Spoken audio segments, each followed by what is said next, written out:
Kearifan Nabi Muhammad SAW mewujudkan kedamaian. Adapun yang akan kita bahas dalam video ini, mulai dari kondisi masyarakatnya, misi dakwah, hingga pola dakwah oleh Nabi Muhammad SAW. A. Kondisi masyarakat Arab sebelum Islam. 1. Kepercayaan masyarakat sebelum Islam. Pada awalnya, masyarakat Makkah adalah penganut agama Tauhid yang dibawa oleh Nabi Ibrahim, kemudian dilanjutkan oleh Nabi Ismail. Namun, setelah Nabi Ismail wafat, masyarakat Makkah mulai pindah menyembah selain Allah. Proses perpindahan kepercayaan itu berawal dari Amir bin Nubay, seorang pembesar suku Za'ah yang melakukan perjalanan ke Syam atau Syria. Dia melihat penduduk kota Syam melakukan ibadah dengan menyembah berhala. Dia tertarik untuk mempelajari dan mempraktikannya di Makkah. Di samping kepercayaan terhadap penyembahan berhala, ada kepercayaan lain yang berkembang di Makkah, yaitu menyembah malaikat, menyembah jin, ruh atau hantu. 2. Kondisi sosial masyarakat Makkah sebelum Islam. Bangsa Arab memiliki karakter yang positif seperti pemberani, ketahanan fisik, kekuatan daya ingat, dan sebagainya. Tapi karakter baik mereka terkikis oleh kejahiliahan mereka.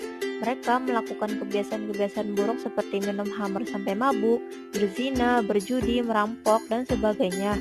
Hingga tradisi yang terburuk di masyarakat Arab adalah mengubur anak perempuan secara hidup-hidup. Mereka terasa terhina dan malu memiliki anak perempuan dan marah bila istrinya melahirkan anak perempuan.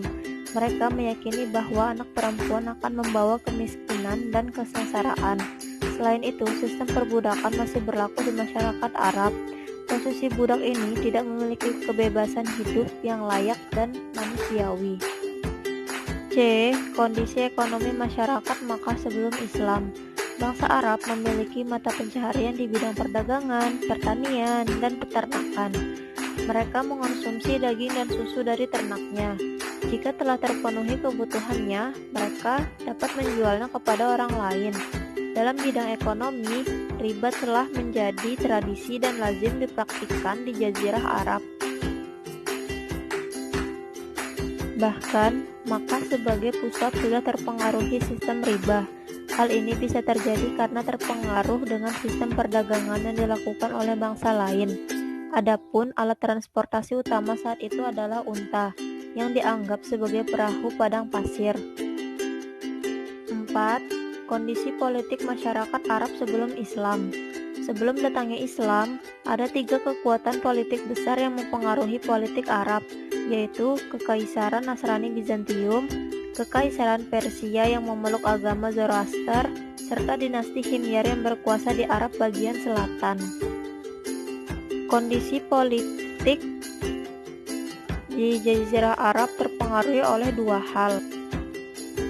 Pertama, interaksi dunia Arab dengan Kekaisaran Bizantium dan Persia. Kedua, persaingan antara agama Yahudi, Nasrani, dan Zoroaster. B. Misi dakwah Nabi Muhammad SAW di Makkah. 1. Permulaan dakwah Nabi Muhammad SAW. Surah Al-Mudaththir berisi perintah Allah agar Nabi Muhammad berdakwah menyiarkan ajaran Islam kepada umat manusia. Mulailah beliau berdakwah secara sembunyi-sembunyi berdasarkan Quran Surah Asy-Syu'ara ayat 214 yang berbunyi, Bismillahirrahmanirrahim, wa anzir ashiratakal aqrabin. Sejak itulah mulailah Nabi Muhammad berdakwah kepada keluarga dan sahabat-sahabat terdekatnya. Beliau menjadikan rumah Arkam sebagai pusat kegiatan dakwahnya. Selama 3 tahun Nabi Muhammad berdakwah secara sembunyi-sembunyi, kemudian turunlah Quran Surah Al-Hijr ayat 94 yang memerintahkan untuk berdakwah secara terang-terang. B. Prioritas dakwah Nabi Muhammad SAW di Makkah. Selama di Makkah, prioritas dakwah Nabi Muhammad pada masalah-masalah berikut. 1. Mengajarkan ketauhidan. Yang kedua, kondisi masyarakat Makkah yang menyembah berhala. 3. Menegaskan hari kiamat sebagai hari pembalasan. Yang keempat, merubah perilaku masyarakat jahiliyah. Dan yang terakhir, mengangkat dan melindungi. C. Respon masyarakat Makkah terhadap dakwah Nabi Muhammad SAW. Pada umumnya, orang kafir Quraisy tidak senang menerima kehadiran agama Islam di tengah-tengah kehidupan mereka. Para tokoh masyarakatnya mulai menyebarkan isu yang tidak benar mengenai ajaran yang dibawa oleh Nabi Muhammad, sehingga banyak masyarakat yang terpengaruh oleh isu-isu yang menimbulkan fitnah. Salah seorang tokoh masyarakat Quraisy yang selalu menghalangi gerakan dakwah Nabi Muhammad SAW adalah Abu Lahab. Adapun faktor-faktor yang menyebabkan mereka menolak keras ajaran Nabi Muhammad adalah 1. Ketakutan kehilangan kekuasaan, 2. Hilangnya status sosial, 3. Hilangnya perdagangan patung. D. Tantangan dan rintangan. Ketika Rasulullah mulai melancarkan kegiatan dakwahnya secara terang-terangan di tengah-tengah tempat kafir Quraisy berkumpul dan mengajak mereka untuk masuk Islam, bahkan beliau melakukan sholat di sisi Ka'bah. Orang-orang kafir yang tidak suka dengan ajaran Islam semakin membenci ajaran yang dibawa oleh Nabi Muhammad. Lalu kaum kafir Quraisy menghambat dan menghalangi dakwah Rasulullah dengan berbagai cara. Antara lain, yang pertama, penghinaan, ancaman, dan siksaan terhadap Rasulullah. Yang kedua, hingga kepada pengikutnya. Yang ketiga, bujukan, harta, kedudukan, dan wanita. Yang keempat, membujuk Nabi untuk bertukar sesembahan. Yang kelima, membujuk dan memprovokasi Abu Talib. Yang keenam, menghasut masyarakat Mekah. Yang ketujuh, pengasingan dan pemboikotan Bani Hashim dan Bani Muthalib. Dan yang terakhir, mempengaruhi pimpinan negara-negara tetangga untuk menolak kehadiran Islam atau orang Islam. E. Modal kesuksesan Nabi Muhammad SAW dalam berdakwah di Mekah. 1. Sabar. Nabi Muhammad memiliki kesabaran dalam menghadapi ancaman, tantangan, dan hambatan dan gangguan baik dari keluarga maupun masyarakat Mekah.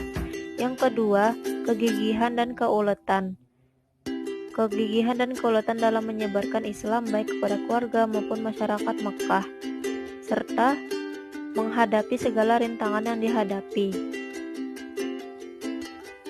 Yang ketiga, berakidah yang benar dan kuat. Yang keempat, akhlak terpuji dan menjauhi kemungkaran. Dan yang terakhir, kesetaraan derajat.